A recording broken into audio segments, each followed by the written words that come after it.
وعلى آله وأصحابه الذين أوفوا عهدا الذين هم مفاتيح الرحمة ومصابيح الغرر. أعوذ بالله من الشيطان الرجيم. بسم الله الرحمن الرحيم. لقد تاب الله على النبي والمهاجرين والأنصار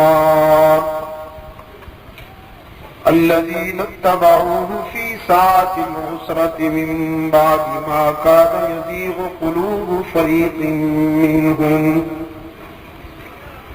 ثم تاب عليهم إنه بهم رؤوف رحيم. وعلى الثلاثة الذين خلفوا حتى إذا ضاقت عليهم الأرض بما رحبت وضاقت عليهم أنفسهم وظنوا أن لا ملجأ من الله إلا إليه ثم تاب عليهم ليتوبوا إن الله هو التواب الرحيم. صدق اللہ العظیم. صدر اجلاس، ارباب المدانش، محترم بزرگوں اور عزیز دوستوں، آج 2 دسمبر 1988 ہم یہاں جامعہ مدنیہ کے سالانہ تبلیغی پلیٹ فارم پر حجیرہ آزاد کشمیر میں دعوت و تبلیغ کی نسبت سے جمع ہیں.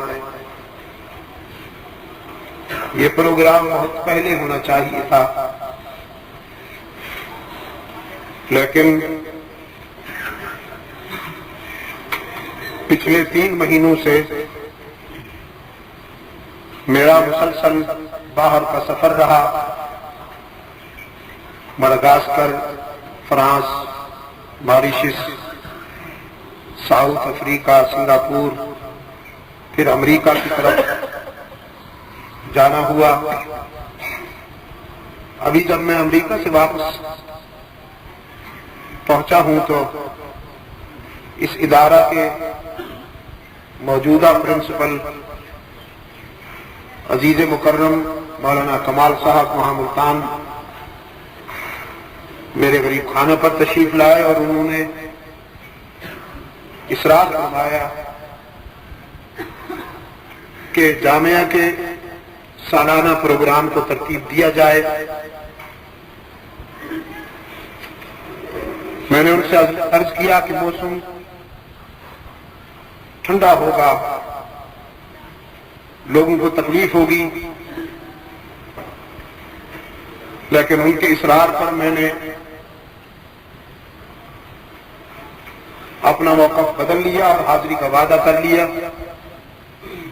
یہ اللہ کا کرم ہے کہ میں حسب وعدہ آپ کی خدمت میں حاضر ہوں، اور آپ اس ٹھنڈے موسم میں جس گرم جوشی سے تشریف لائے ہیں، میرے لیے یہ بات بڑی ہی حوصلہ افزا ہے.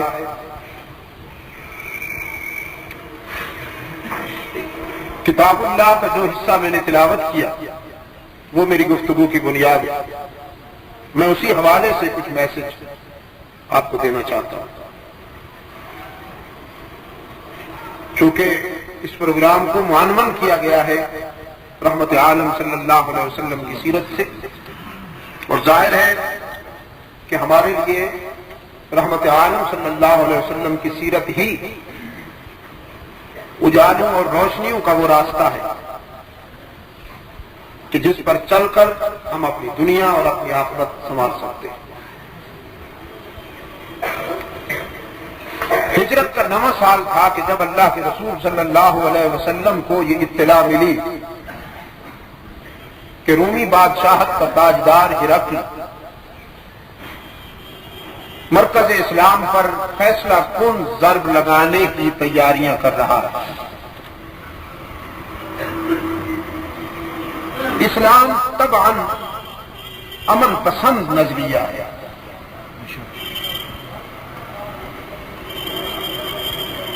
ہر فکر کا ایک مزاج ہوتا ہے۔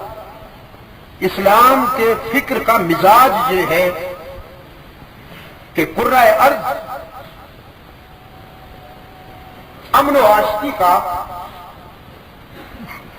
گہوارہ بن جائے۔ اسلام جب کبھی ہاتھ میں تلوار لیتا ہے تو وہ علاج کے لیے لیتا ہے، مٹانے کے لیے نہیں، تباہ کرنے کے لیے نہیں۔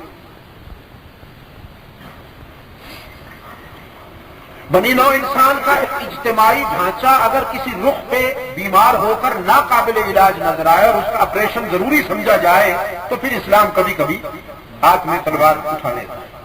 ادروائز اسلام کی طبیعت میں اور اس کے مزاج میں یہ ہے کہ ہر طرف سے امن اور سکون کی فضائیں چلیں اور انسانی برادری اخوت و بھائی چارے کی ایسی فضا میں سانس لے کہ جب ایک کا دکھ سب کا دکھ ہو اور سب کی خوشی ایک کی خوشی بھی ہو۔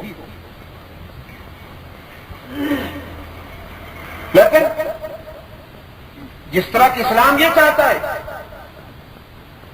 کہ کسی کی پرسکون زندگی کو نظر آتش نہ کیا جائے، اسلام یہ بھی چاہتا ہے کہ اس کے پرسکون معاشرے کو بھی ڈسٹرب نہ کیا جائے۔ اسلام نہ کسی کا گھر جلانا چاہتا ہے اور نہ کسی کو اجازت دیتا ہے کہ وہ اسلام کے گھر کو آگ لگائے۔ یہ نہ دھوکہ دیتا ہے نہ دھوکہ کھاتا ہے۔ یہ لا یخدع ولا یخدع کا دین ہے، نہ اتنا ظالم ہے کہ سب کو مٹا کے رکھ دے اور نہ اتنا کمزور ہے کہ کوئی اس کو مٹا کے رکھ دے۔ میرے عزیز نوجوان خاص طور پر میرے مخاطب ہیں، وہ توجہ فرمائیں گے۔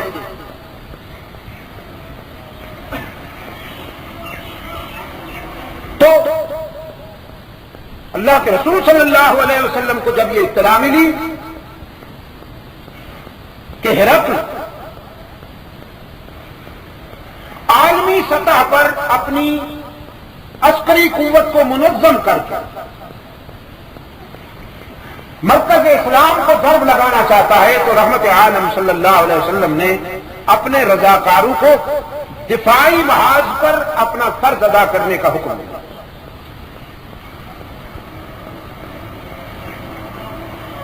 دفاعی محاذ پر،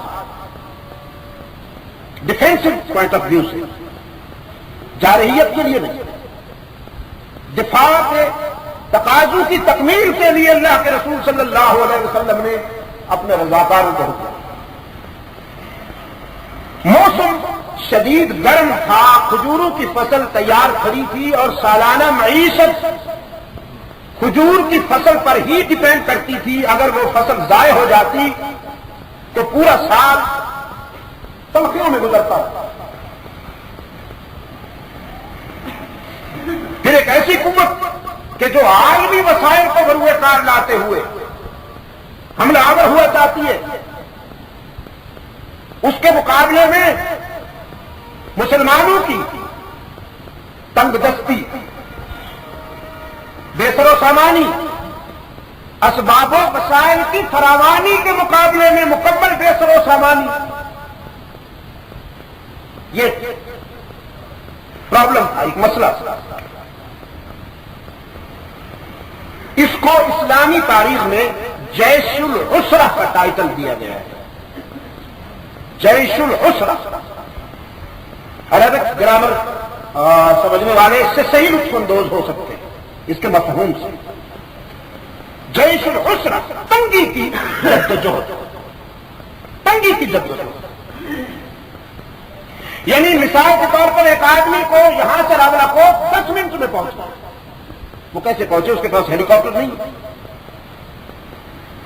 وہ 10 منٹ میں پہنچے کیوں کر؟ ہیلی کاپٹر تو کیا اس کے پاس کوئی موٹر بھی نہیں ہے تو وہ 10 منٹ میں کیسے پہنچے؟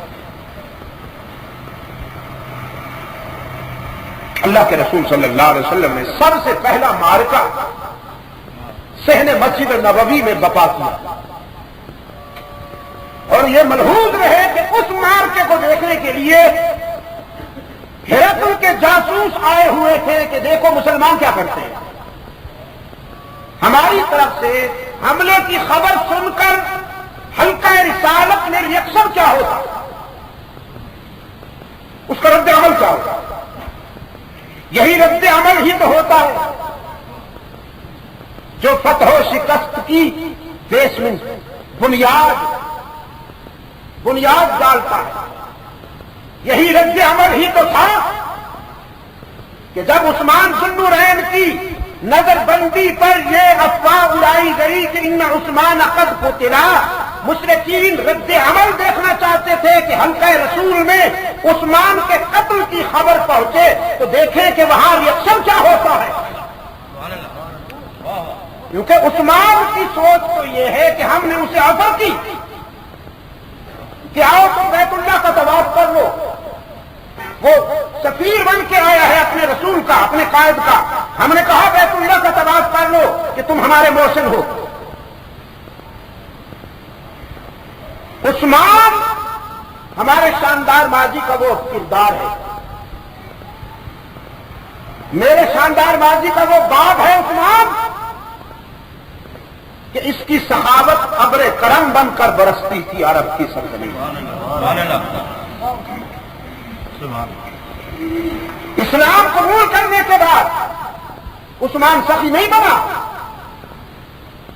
عثمان نے جب شعور کی دنیا میں قدم رکھا تو یہ طبعاً سخی، اور اس کا جود و سخا ایک ایسا ابر کرم تھا کہ جس کی فیاضیاں بلا امتیاز تھی، یہ اپنوں پہ بھی برستا تھا، غیروں پہ بھی برستا تھا۔ عثمان کا دسترخوان مکہ میں سب سے طویل وسیع ہوا کرتا تھا، عثمان کسی آنکھ میں آنسو برداشت نہیں کر سکتے تھے، اور جب بھی کوئی مسکراہٹ ملی تو سب نے کہا سنو گدی نشینوں، مریدوں کے نذرانوں میں پلے ہوئے مذہبی دمبوں، سنو، اور اب 11ویں کی چھٹیاں کرتے ہو، انشاءاللہ تمہاری دکھاوت پلٹنے کا وقت آ گیا ہے۔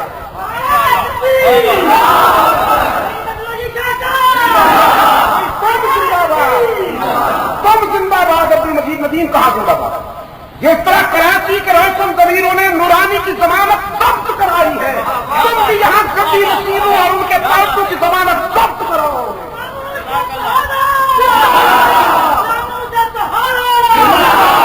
کشمیر کے غیرت مند مسلمان زندہ باد، بس تمہاری سوچ اور تمہارے فیصلے زندہ باد۔ عزم کر لو نوجوانوں، عزم کر لو، طے کر لو کہ ہم نے انشاءاللہ منافقت کا کمپلیٹ جنازہ اٹھانا ہے۔ پاکستان میں اٹھ چکا، کشمیر میں بھی اٹھے گا انشاءاللہ۔ کسی اسلام کو شکست نہیں ہوئی پاکستان میں، یہ چاہتا اسلامی جمہوری، یہ کیا ہوتا؟ تم اپنی ہوس کی گاڑی اسلام پر اسٹرائک کر کے چلانا چاہتے ہو، وہ بڑا حوصلے والا لیکن وہ غیرت مند بھی ہے۔ کسی اسلام کو شکست نہیں ہوئی، صرف منافقت کو شکست ہوئی ہے۔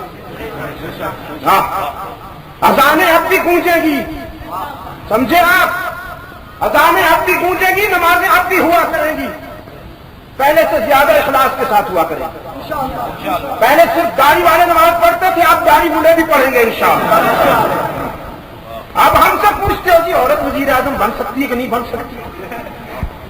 بھیگی بلی کی طرح، کسیانی بلی کی طرح، ہیں جی صاحب عورت وزیر اعظم بن سکتی ہے کہ نہیں بن سکتی؟ تمہاری جان نکل رہی ہے ظالموں، جو بویا ہے وہ کاٹو نا، مجھ سے کیوں پوچھتے؟ تم نے 11 سال میں کیا کیا؟ تم نے داڑھی رکھ کے کیا کیا؟ 11 سال میں منافقت کی گاڑی چلائی، اسلام کا قانون نہیں آنے دیا نا، برطانیہ کے قانون کو تم نے باقی رکھا تو برطانوی قانون کے تحت عورت وزیر اعظم بن سکتی ہے، سمجھے؟ ایکسپلائٹیشن مت کرو، ہمیں کم از کم تم ایکسپلائٹ نہیں کر سکتے. ہم ان مولویوں میں سے نہیں ہیں جو سود کے نام پر، زکات کے نام پر سود ہضم کرتے ہیں. ہم ان مولویوں میں سے نہیں ہیں جو وزراء کے گھر کا تلاش کرتے ہیں. ہم ان مولویوں میں سے نہیں ہیں جو حکمرانوں کے سامنے نمبر بنانے کے لیے خواب بیان کریں کہ رات حضور کی زیارت ہوئی تھی، حضور علیہ السلام آپ کو اسلام کہہ رہے تھے.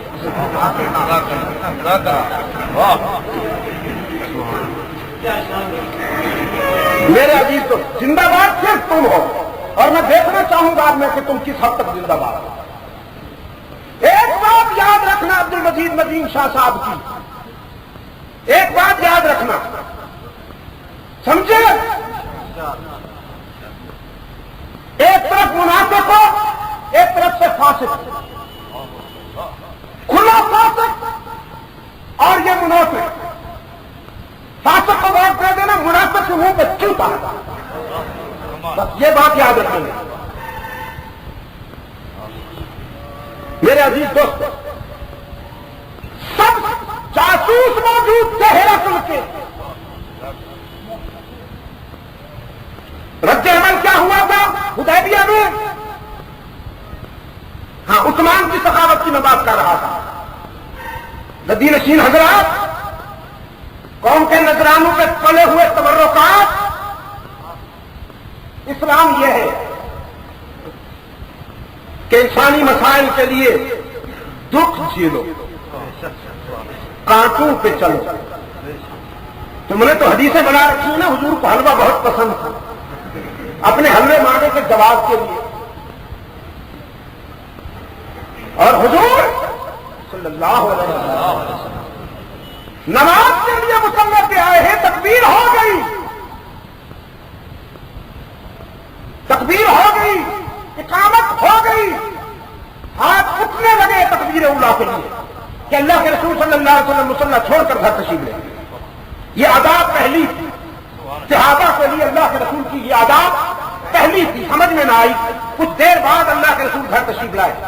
صحابہ نے پوچھا رحمت عالم، ہم نے اس سے پہلے آپ کو ایسا نہیں پایا، تکبیر جب ہو جاتی ہے تو نماز شروع ہو جاتی ہے، آپ نے تکبیر ہو جانے کے بعد گھر جانا کیوں ضروری سمجھا؟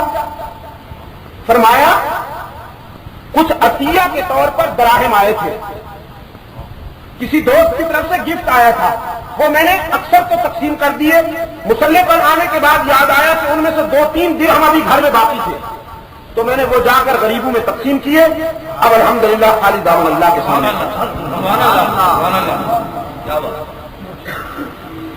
تم قائد کی سیرت کی بات کر کے لوگوں کی جیبیں خالی کرتے ہو ظالموں.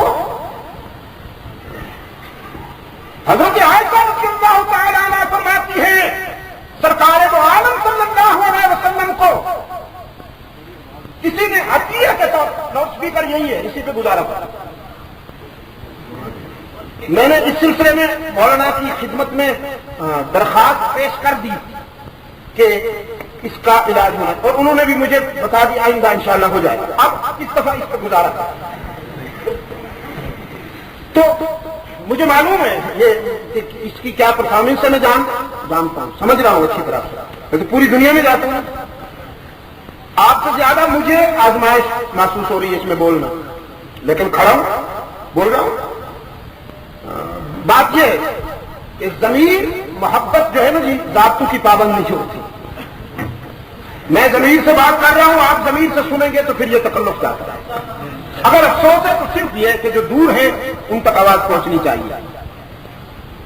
میں یہ کر رہا تھا آپ کی خدمت میں میرے عزیز دوستوں کہ سید عائشہ رضی اللہ تعالیٰ عنہ فرماتی ہیں اللہ کے رسول صلی اللہ علیہ وسلم کی خدمت میں ہدیہ کے طور پر کسی نے جانور بھیجا، بکرا بھیجا یا کوئی اس طرح کا جانور. تو حضرت صلی اللہ علیہ وسلم کے مزاج کو سمجھتے ہوئے ہم نے وہ سارا جانور تقسیم کر دیا.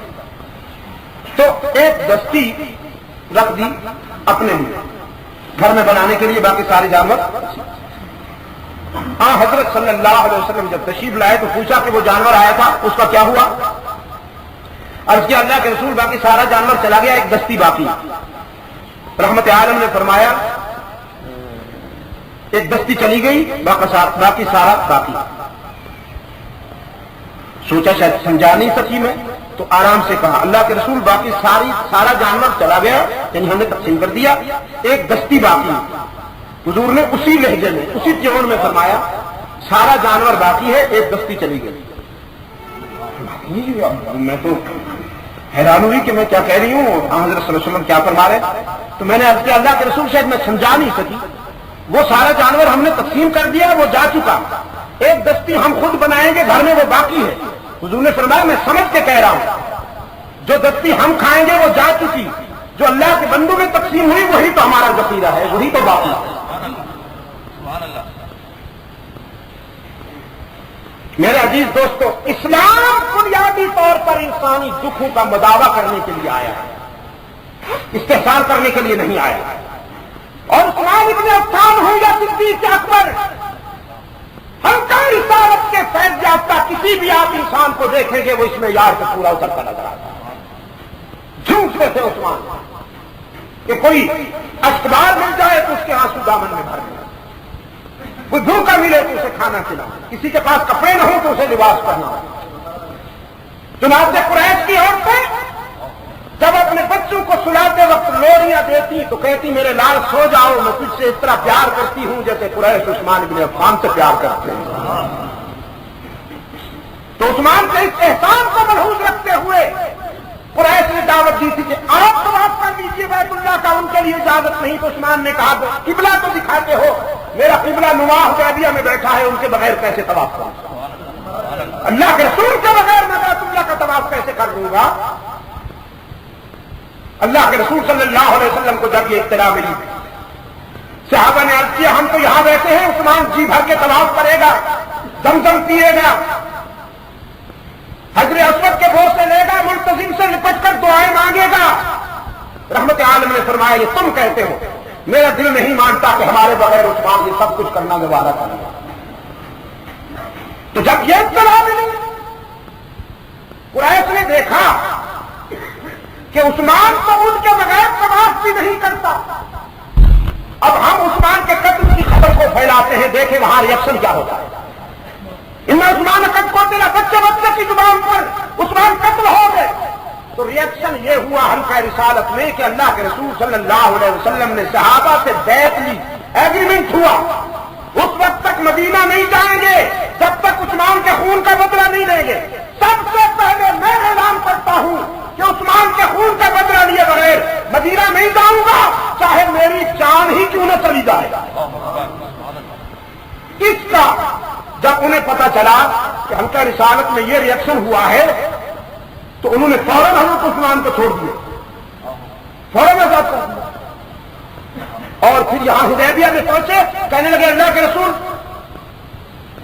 ہم کمپرومائز کرنا چاہتے ہیں، ہم سلو کرنا چاہتے ہیں، آپ جو شرائط مناسب سمجھتے ہیں باہمی صحابہ و تقسیم کے ساتھ ہم طے کر لیتے ہیں، ہم لڑتے نہیں ہیں۔ وضو ٹوٹ گیا کہ نہ ٹوٹا؟ اب یہاں ہرقل کے جاسوس آئے ہوئے یہ دیکھنے کے لیے کہ فرزندان اسلام کا رد عمل کیا ہوتا ہے۔ صحن مسجد نبوی میں شمع رسالت روشن ہے، پروانوں کا ہجوم ہے۔ اللہ کے رسول صلی اللہ علیہ وسلم نے فرمایا جو اللہ تمہیں ہمیشہ دیتا ہے وہ آج تم سے کچھ لینا چاہتا ہے۔ اور یاد رکھنا خطہ کشمیر کے روشن ضمیروں، اللہ جب اپنے بندوں سے کچھ لیتا ہے تو وہ اس کی ضرورت نہیں ہوتی، اس کی شفقت ہوتی۔ اللہ ہمارا محتاج نہیں ہے، ہم سب اس کے محتاج ہیں۔ اس کی گاڑی ہمارے تعاون کے بغیر چل سکتی ہے لیکن یہ اس کی شفقت ہے۔ کبھی کہتا ہے لن تنالوا البر حتى تنفقوا مما تحبون، کبھی کہتا ہے انفقوا مما رزقناكم من قبل ان ياتي احدكم الموت، کبھی کہتا ہے من ذا الذي يقرض الله قرضا حسنا فيضاعفه له اضعافا كثيره۔ یہ اس کے پیار کے انداز ہے، یہ اس کی شفقت کے انداز ہے کہ وہ اپنے بندوں سے لیتا ہے، کچھ مانگتا ہے۔ ورنہ اسے کیا ضرورت تھی کہ وہ یہ کہے تم میں سے ہے کوئی جو مجھے قرض حسنہ دے؟ بھئی قرض حسنہ تو وہ مانگتا ہے جو ضرورت مند ہو، اللہ کو کیا ضرورت؟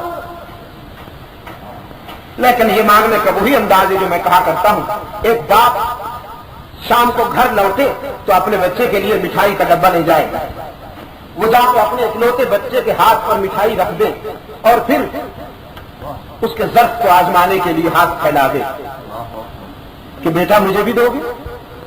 ظاہر ہے کہ باپ کو لایا ہی اس کے لیے ہے، اسے کیا ضرورت ہے؟ مگر وہ مانگتا کیوں ہے؟ دیکھنے کے لیے کہ اسے مٹھائی اچھی لگتی ہے یا میں اچھا لگتا ہوں۔ اگر باپ کی دی ہوئی مٹھائی وہ بچہ واپس باپ کے ہاتھ پہ رکھ دے تو پھر یہ باپ کا دل جانتا ہے کہ اس وقت شفقت اور محبت کی کیسی لہریں اٹھتی ہیں اس کے اندرونی دنیا میں۔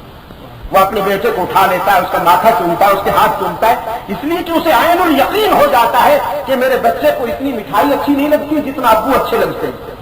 اللہ بھی اپنے بندوں کو نعمتیں عطا کرنے کے بعد کبھی کبھی مانگتے ہیں، من ذا الذی یقرض اللہ قرضا حسنا، یہ دیکھنے کے لیے کہ میری دی ہوئی نعمتیں اچھی لگتی ہیں یا میں اچھا لگتا ہوں۔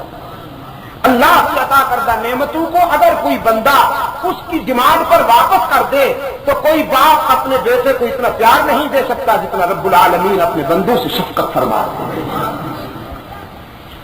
لنبلوکم ایکم احسن عملا، لنبلوکم۔ تو میں یہ کر رہا تھا جب یہ آیت اتری ہے نا من ذا الذی یقرض اللہ قرضا حسنا، تو یہودیوں نے تانا دیا کہ لو جی مسلمان خود بھی بھوکے ننگے ہیں، ان کا خدا بھی قرضے مانگتا ہے، ہم تو خود بھی سیف ہیں، ہمارا خدا بھی سیف۔ یہ سب سے پہلے یہودیوں نے تانا دیا مسلمانوں کو اس آیت کے نازل ہونے پر۔ صدیق اکبر ایک جلسے کے قریب سے گزرے، گیدرنگ تھی یہودیوں کی، ایک یہودی گفتگو کر رہا تھا، اس نے ابو بکر کو گزرتے ہوئے دیکھا تو کہنے لگا مسلمان خود بھی فقیر ہیں، ان کا خدا بھی فقیر ہے، ہم خود بھی غنی ہیں، ہمارا اللہ بھی غنی ہے۔ اب یہ آواز جب ابو بکر کے کانوں میں پڑی تو پلٹے اور اٹھا کے ایسا تھپڑ رسید کیا اس یہودی کو کہ چکرا سے دور جا پڑا کٹی ہوئی پتنگ کی طرح کمبا۔ صدیق اکبر کچھ دیر انتظار کرتے رہے کہ یہ اٹھے تو اس کی خدمت میں 2-3 اور تھپڑ پیش کر کے ثواب دارین حاصل کروں، لیکن وہ ایک تھپڑ ہی اتنا مفید اور کارگر نکلا کہ وہ اٹھ نہ سکا۔ یہ شریف لوگ روزانہ ڈینگے نہیں مارا کرتے، نہ ہر جگہ آتے ہیں چڑھاتے پھرتے ہیں، روز روز غصہ نہیں آتا شریفوں کو، کبھی کبھی آتا ہے، لیکن جب آتا ہے ساری قضائیں ادا ہو جاتی ہیں۔ شریف کا غصہ کبھی کبھی آتا ہے۔ صدیق اکبر رضی اللہ تعالیٰ نے کچھ دیر انتظار کرتے رہے اور مضروب یہودی دیکھتا رہا کہ خطرہ ٹلے تو اٹھوں۔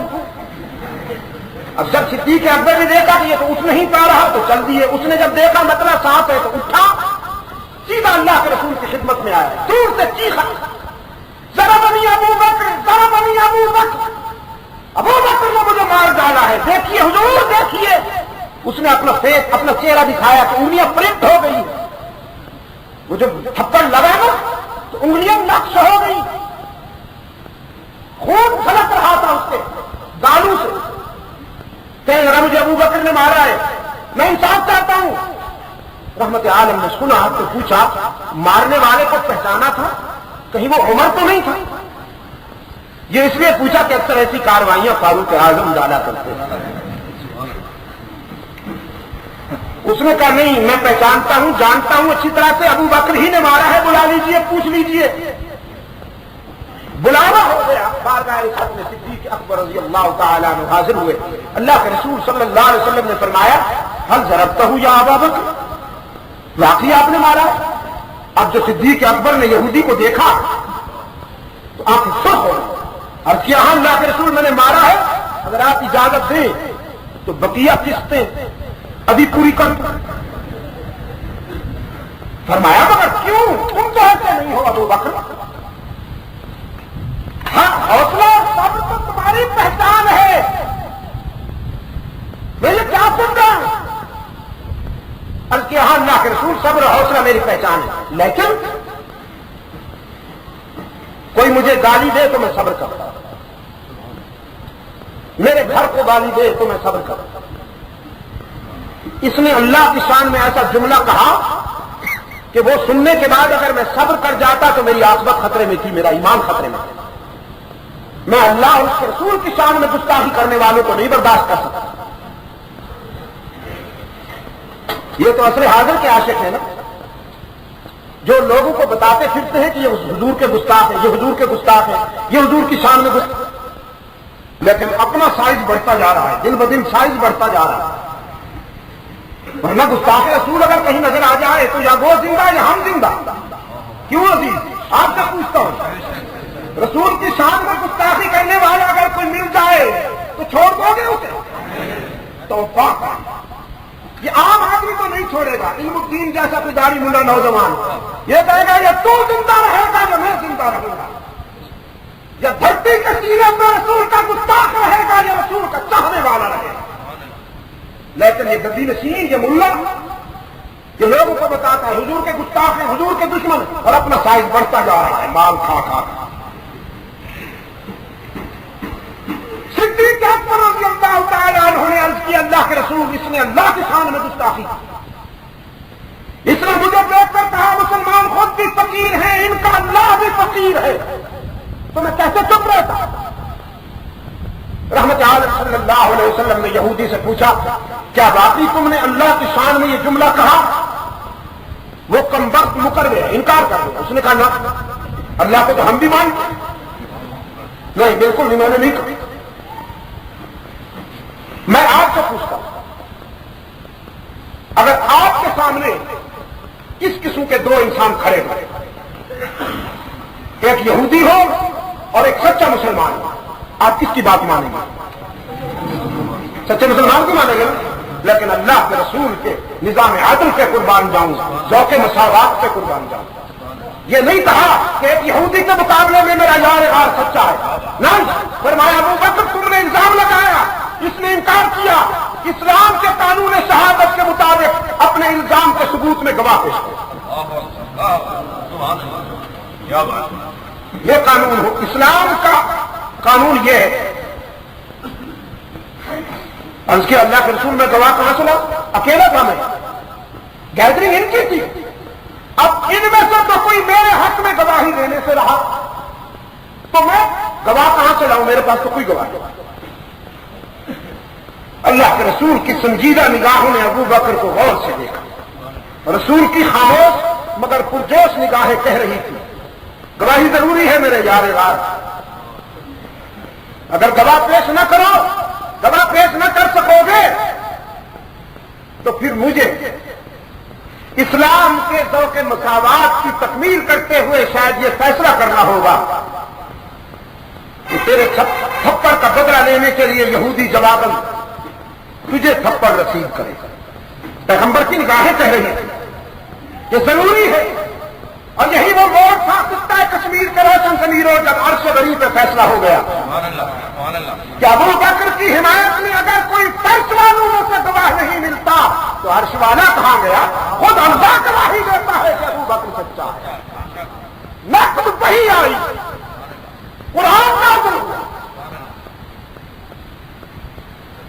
بڑا عجیب گھرانہ ہے یہ، بڑا عجیب گھرانہ ہے۔ اس کی بیٹی کی آبرو کو اگر چیلنج کیا منافقین نے تو قرآن آئے، سورہ نور اتری۔ عائشہ کی حکمت کو چیلنج کیا گیا تو قرآن آیا، جہاں ابو بکر کی صداقت کو چیلنج کیا گیا تو قرآن آیا۔ فرمایا لقد سمع اللہ قولا الذین قالوا ان اللہ فقیر ونحن اغنیاء سنكتب ما قالوا۔ یقین اللہ نے سنی ہے ان لوگوں کی بات جنہوں نے یہ کہا کہ ہم غنی ہیں اللہ فقیر ہے۔ پھر یہ صرف ہوا میں اڑ جانے والی بات نہیں، سنی سنائی بات نہیں کہ ہوا میں اڑ جائے۔ سنكتب ما قالوا، تقدیر کے قلم سے یہ تو ریکارڈ میں آنے والی بات ہے۔ میرے محبوب ابو بکر، جب ساری دنیا تیرے موقف کا انکار کر رہی تھی تو اس نے اقرار کیا، جب ہر طرف سے عداوت کی آندھیاں چل رہی تھی تو اس نے محبت اور اطاعت کی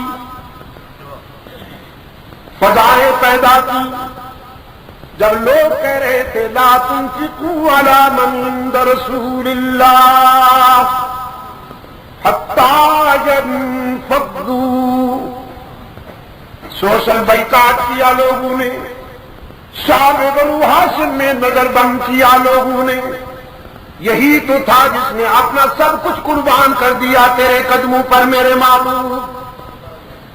آپ ابو بکر کی وفاؤں کا صلہ دیتے ہوئے آج خود گواہی دیتے کہ صدیق کہتے ہی اسی کو ہے جس کی زبان سے کبھی جھوٹ نکل ہی نہیں سکتا۔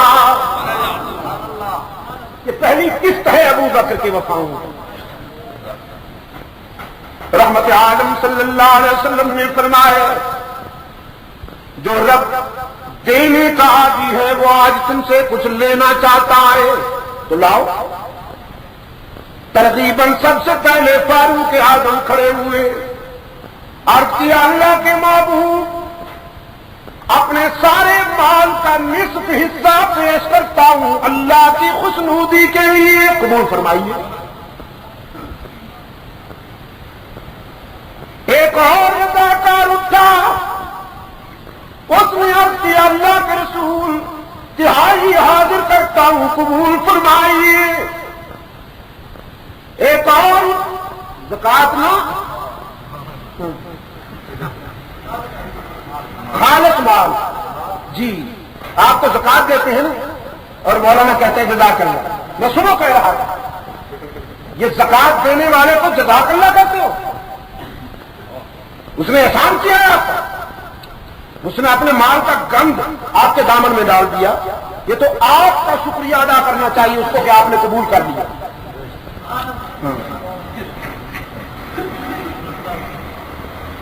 خالص مال دے رہے ہیں۔ چوتھا اٹھا دیا اللہ کے رسول میرے مال کی چوتھائی قبول کیجیے۔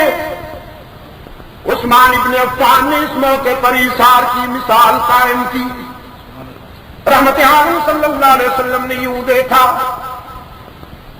فرمایا ہے کوئی جو اللہ کے خوشنودی کے لیے آج مثالی ایثار کرے؟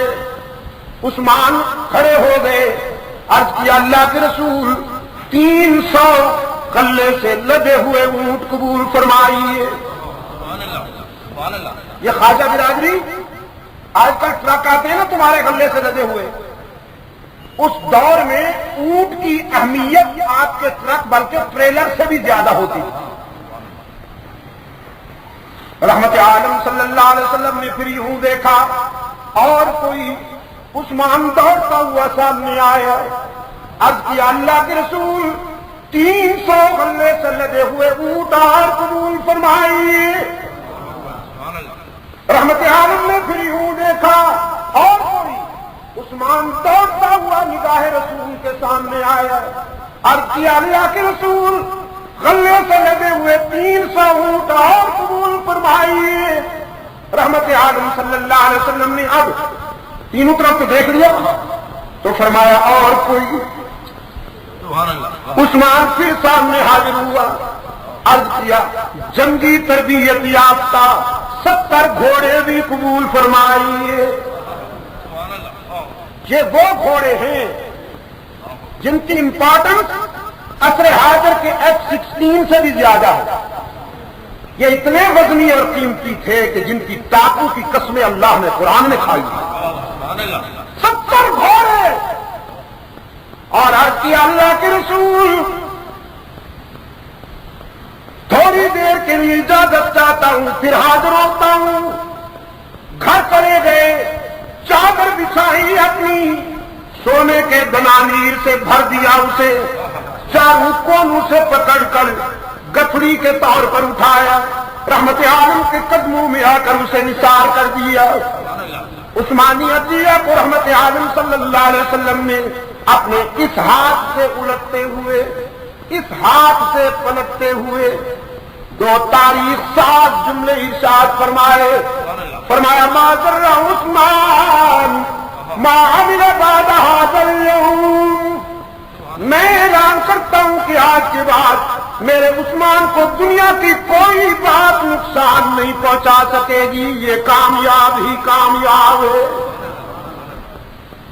پھر فرمایا اللہم انی رضیت، اللہم انی رضیت عن عثمان فرضی عنہ الہ العالمین. عثمان پر میں فرش پہ راضی ہو گیا ہوں، تو عرش پہ راضی ہو جا. یہ عزیز نوجوان کہیں آپ کے ذہن میں کنفیوژن نہ ہو کہ اللہ کے رسول نے تو کھلی چھٹی دے دی کہ آج کے بعد عثمان کو کوئی بات نقصان نہیں پہنچا سکے گی، جو مرضی آئے کرتا پھرے. جیسے کہ بدر کے مجاہدین کے لیے اللہ نے کہہ دیا تھا اعملوا ما شئتم انی قد غفرت لکم، جاؤ آج کے بعد جو چاہو کرتے پھرو، میں نے تمہیں بخش دیا. یعنی چاہو زنا بھی کرتے پھرو، چوریاں بھی کرتے پھرو، ڈاکے بھی ڈالتے پھرو، میں نے تمہیں بخش دیا. ہرگز. باپ جب اپنے بیٹے کو اپنا سارا بزنس، سارا کاروبار سپرد کرتا ہے تو وہ اسے جانچنے کے بعد، پرکھنے کے بعد مطمئن ہو چکا ہوتا ہے کہ اب یہ ضائع نہیں کرے گا. وہ اعتماد کا اظہار ہوتا ہے. عثمان پر رسول اللہ کے اعتماد کا اظہار ہو رہا ہے.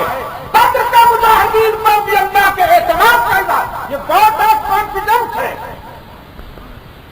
بہت آف کانفیڈنس ہے کہ آج کے بعد ہم اعلان کرتے ہیں کہ ہمارے یہ رضاکار پٹڑی سے نہیں اتریں گے.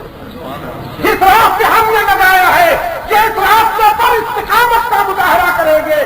دنیا ادھر سے ادھر ہو سکتی ہے، کائنات کا نظام درہم برہم ہو سکتا ہے، لیکن ہمارے تربیت یافتہ یہ انسان، ہمارے تیار کرتا یہ رضاکار پٹڑی سے نہیں اتریں گے. نعرہ تکبیر، عظمت صحابہ. بہت آف کانفیڈنس کے اعتماد کا اظہار ہے. ایثار کرنے والوں میں ایک خاتون بھی آئی ہے، تاریخ اس کے ایثار پر بھی فخر کر رہی ہے اور فخر کرتی رہے گی. اس نے اپنا شیرخوار بچہ حاضر کیا، کہنے لگی اللہ کے رسول میرے پاس اور کچھ نہیں، یہ اپنا لخت جگر لائی، یہ اپنی بتائے قلب و جگر لائی ہوں، اسے قبول فرمائیے. فرمایا ہم تیرے بچے کو، یہ کوئی لڑائی کے قابل تو نہیں ہے کہ ہم اسے لے جائیں، یہ تیروں کمان نہیں چلا سکتا. فرمایا اللہ کے رسول یہ تیر چلا نہیں سکتا، تیر کھا تو سکتا ہے. یہ تلوار چلا نہیں سکتا، زخم کھا تو سکتا ہے. میں اس لیے لائی ہوں کہ جب آپ پر تیر برسائے جائیں، جب آپ پر پتھر پھینکے جائیں تو میرے لال کو ڈھال بنا کر سامنے کیا جائے، سارے پتھر سارے تیر اس کے سینے میں پیوست ہو جائیں، کوئی آپ تک نہ پہنچنے پائے. رحمت عالم صلی اللہ علیہ وسلم کی آنکھوں میں خوشی کے آنسو تیر آئے. فرمایا وہ قومیں کبھی نہیں شکست کھا سکتی جنہیں ایسی مائیں میسر آ جائے. عورتیں بھی تو عظیم ہوتی ہیں نا، عورتیں بھی تو عظیم ہوتی ہیں. یہ ضروری نہیں کہ ہر عورت پست، اور یہ ضروری نہیں کہ ہر مرد بلند. عورت بلند ہو جائے تو خدیجہ بنتی ہے، مرد پست ہو جائے تو ابو جہل بنتا ہے. یہ کس نے کہا کہ ہر مرد پست بلند ہے اور ہر عورت پست ہے؟ یہ کس نے کہا؟ اور ایک بات اور بھی بتا دوں، ناراض نہ ہو جاؤ گے، ہو جاؤ تو کوئی فرق نہیں پڑتا. میں نے صبح کہا جس ملک میں ملک غلام محمد جیسے مخلوق، سکندر مرزا جیسے بغیرت، یا خان جیسے شرابی زانی بدماش، ضیاء الحق جیسے منافق اور حضرت صاحب جیسے پیر و مرشد ہوں، اس قوم میں اگر کوئی عورت صحیح فیصلے کر، ارے بھائی عورت سے نفرت کیوں کرتے؟ عورت ماں بھی تو ہوتی ہے، یہ بھی تاریخ نہیں گئی گزری تو نہیں ہے. عورت بہن بھی تو ہوتی ہے، بیٹی بھی تو ہوتی ہے. اور پھر جنہوں نے عورت کی کوکھ سے جنم لیا ان کو عورت کے خلاف بولتے ہوئے شرم کرنی چاہیے. جس کی کوکھ سے جنم لیا اسی کے خلاف بولتے ہو، حیا کرنی چاہیے.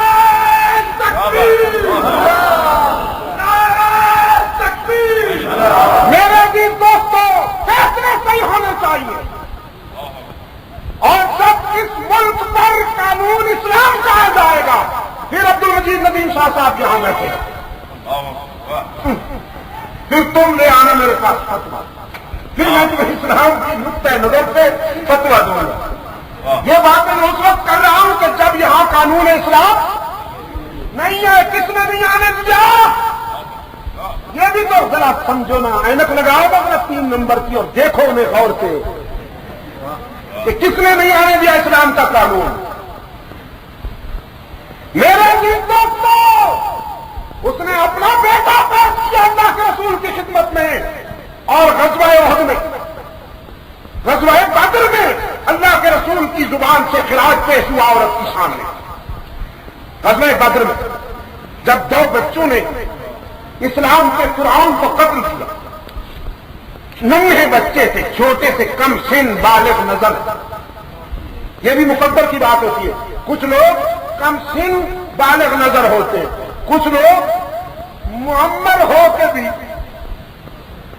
کم سن ہی رہتے. یہ بھی اللہ کی عظیم تقسیم. 2 ننھے سے کم سن بالغ نظر معاذ اور محمد، انہوں نے میدان میں عبد الرحمان بن عوف سے پوچھا ابو جہل کون سا ہے؟ انکل، چچا جان، ابو جہل کون سا ہے؟ عبد الرحمان فرماتے میں نے بچے کی زبان سے اتنا بڑا سوال سن کر کہا تم کیا کرو گے بیٹا؟ ابو جہل کو تم کیا کرو گے؟ یہ تو ہمارا ہے جسے تم کیوں پوچھتے ہو؟ دونوں بچوں کی آنکھوں میں غیرت کی سرخی چھلک پڑی. کہنے لگے بتا دیجئے پھر پتہ چلے گا ہم کیا کریں. قسم کھائی ہے میں جائیں گے یا ماریں گے ناری کو. کیوں بیٹا؟ اس نے تمہارا باپ مارا ہے، تمہارے خاندان کے کسی فرد کو قتل کیا ہے ابو جہل نے، جو تم نے قسم کھائی ہے کہ ماریں گے یا مر جائیں گے یا ماریں گے ناری کو. اس نے کوئی تمہاری جائیداد چھین لی ہے؟ بچوں نے کہا نہیں، سنا ہے گالیاں دیتا ہے وہ محبوب باری کو، وہ ہمارے صاحب کی شان میں گستاخی کرتا ہے. اب ہم زندہ رہیں گے یا وہ زندہ رہیں گے؟ عبد الرحمان فرماتے میں نے ضمیر سے پوچھا تو میرے ضمیر نے کہا یہ بچے سچ کہہ رہے ہیں. میں نے کہا وہ ہے، وہ بچہ درست کرتا پھرتا ہے. فرماتے میں نے اشارہ کیا، دونوں بچے میری بغل سے یوں نکل گئے جیسے تیر کمان سے نکل جاتا. پڑ گئے میدان میں. 100 ننھی تکبیریں میدان میں بلند ہوئی، تھی ننھی مگر اتنی باوزن تھی، اتنی پرجوش تھی کہ زمین و آسمان کی فضائیں کانپ گئی. چلے جا رہے ہیں، فیلڈنگ بھی راستے میں ہو گئی. محبت نے کہا اپنے بڑے بھائی سے، وہ ہم سے بڑا بھی ہے، گھوڑے پہ بھی سوار ہے، تلوار وہاں تک پہنچے گی کیسے؟ کہا کہ تم پہلے گھوڑے کی ٹانگوں پہ وار کرنا، وہ جب گرے گا تو پھر میری تلوار ٹارگٹ پہ ہوگی. فیلڈنگ بھی راستے میں ہو گئی. ابو جہل نے 2 بچوں کو اپنی طرف بڑھتے دیکھا، سمجھ نہ پایا. شاید اس نے سمجھا ہوگا گلدستے پیش کرنے آ رہے ہیں، کیونکہ ہر فرعون کو گلدستے پیش کیے جاتے ہیں. لیکن پہلے محبت نے تلوار کا وار کیا گھوڑے کی اگلی ٹانگوں پر. گھوڑا زخمی ہو کے گرا، ابو جہل کبھی بہت ہونے لگا. تم آپ کی تلوار ٹارگٹ پہ تھی. اللہ کے رسول صلی اللہ علیہ وسلم کی نگاہیں دیکھ رہی ہے یہ منظر. ہر آیت کی خاموش نگاہیں کتنی پرجوش ہوتی. اللہ کے رسول کی نگاہیں دیکھ رہی ہیں اس منظر کو کہ ابو جہل کو گر گیا، مجاہد کی تلوار ٹارگٹ پر پڑی. اس کے پیچھے آتے ہوئے ایک مشرک نے معاذ پر تلوار چلائی. اس کا بازو کٹ گیا لیکن چمڑا اٹک گیا. بازو کٹ گیا، چمڑا اٹک گیا. تو اب اس ایمرجنسی مومنٹ میں وہ جو کٹا ہوا بازو ہے وہ جھولتا ہے، ڈسٹرب کرتا ہے مجاہد کو. اس نے کچھ دیر تو سنبھالنے کی کوشش کی، کبھی یوں پھینکا کبھی پیچھے، لیکن وہ جب زیادہ رکھا چھکا دے کے توڑ کے پھینکا کہ اس کے رسول کے راستے نہیں، اس کے رسول کے سفر میں اگر اپنا بازو کی رکاوٹ کرے گا تو کاٹ دیا جائے گا. رحمت عالم نے یہ منظر دیکھا تو دل کی گہرائیوں سے خراج نکلا. شاباش شاباش افراد بیٹو، آج تمہاری شجاعت پہ خدا عرش پہ نازا ہے اور اس کا رسول فرش پہ فخر کر رہا ہے. اگلے الفاظ سنو اور بچا میری ماں کا، بچا میری بہنوں کا. اگلے الفاظ، میں سلام کرتا ہوں اس کو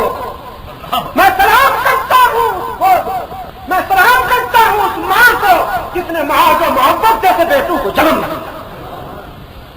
میں ایسے بھی تو ہوا اس خاتون نے اپنا نقطہ جگر پیش کیا، رحمت عالم صلی اللہ علیہ وسلم کی نگاہوں میں خوشی کے آنسو تیرا۔ فرمایا اللہ تیرے اس جذبے کو قبول فرمائے، ہم دعا کرتے ہیں کہ تیرا لخت جگر جوان ہو کر مجاہد اسلام بنے۔ جاؤ ہم دعا کرتے ہیں۔ اور اقبال کہتا ہے اتنے میں وہ رفیق نبوت لیا، فرمایا اتنے میں وہ رفیق نبوت بھی آ گیا، جس سے بنا عشق و محبت ہے استوار، لے آیا اپنے ساتھ وہ مرد مفاصل، وہ چیز جس سے چشم جہاں میں ہو اعتبار، ملک و یمینوں درہم و دینار و رخت و جن۔ اب ابو بکر آیا، سب کے بعد آیا، لیکن مثالی منظر لایا، غلہ بھی اونٹوں پر لدا ہوا، گھر کا سامان بھی اونٹوں پہ لدا ہوا، استعمال کے برتن بھی لدے ہوئے، کپڑے بھی رکھے ہوئے، اپنے جسم پر پھٹا پرانا لباس پہن کر آیا ہے، جس پر بٹن کی جگہ ببول کے کانٹے چبھے ہوئے ہیں۔ صاحب نے یہ منظر دیکھا، فرمایا ابو بکر تم تو خیر کی جد و جہد میں سبقت لینے والوں میں سے ہو، سب سے آگے بڑھنے والوں میں سے ہو، آج سب کے بعد کیوں آئے، تاخیر سے کیوں آئے؟ عرض کیا اللہ کے رسول گھر کی دیواروں پر ہاتھ پھیرنے میں دیر ہو گئی، سب کچھ تو میں نے پیش کر دیا، دیواروں پہ ہاتھ پھیرتا رہا کہ کوئی سوئی کوئی پن بھی ایسی نہ ہو جو منزل عشق پر پہنچنے سے محروم رہ جائے۔ بولے حضور چاہیے فکر عیال بھی، بولے حضور چاہیے فکر عیال بھی، کہنے لگا وہ عشق و محبت کا رازدار، پروانے کو چراغ انا دل کو پھول بس، صدیق کے لیے ہے خدا و رسول بس۔ گھر میں کیا چھوڑ کر آئے ہو ابو بکر؟ دھرتی سننے کو منتظر تھی، روح کائنات سمٹ گئی یہ جاننے کے لیے، معشوق محمد جیسا عاشق ابو بکر جیسا آج طلب کیا ہے اللہ نے۔ دیکھیں ابو بکر کیا لائے ہیں، عرض کیا رحمت عالم کے حضور جو پانی تھا وہ سب لایا ہوں، جو باقی ہے وہ چھوڑ کے آیا ہوں۔ فرمایا کیا مطلب؟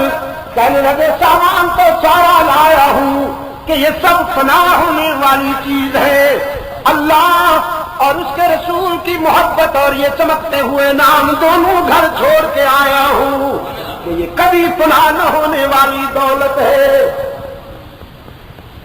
یہ اشاروں قربانی کا تاریخ ساز مارکا تکمیل کو پہنچا، رومی بادشاہ کے جاسوسوں نے جا کے اطلاع دی محمد کے غلام تو مر مٹنے کے لیے تیار ہیں۔ اور یاد رکھنا کشمیریوں، خطہ کشمیر کے روشن ضمیروں، یاد رکھنا ہر قوم کا مقابلہ ہو سکتا ہے لیکن اس کا مقابلہ نہیں ہو سکتا جو مرنے کے لیے تیار ہو جائے۔ مسلمان کی پہچان یہی ہے کہ یہ موت سے نہیں ڈرتا، موت ان سے ڈرتی ہے۔ بدر سے شامی تک، تبوک سے بالا کوٹ تک ہماری پہچان یہی ہے کہ ہم موت سے نہیں ڈرتے، موت ہم سے ڈرتی ہے۔ ہرقل کے حوصلہ مست ہو گئے، اس نے ارادہ ہی ملتوی کر دیا، وہی بیٹھ گیا، میدان میں آنے کی ضرورت بھی نہ ہوئی۔ ہم یہی تو کہتے ہیں، ہم یہی تو کہتے ہیں ارادہ تو کر لو، تم ارادہ تو کر لو مرنے کا۔ خدا کی قسم روس اور امریکہ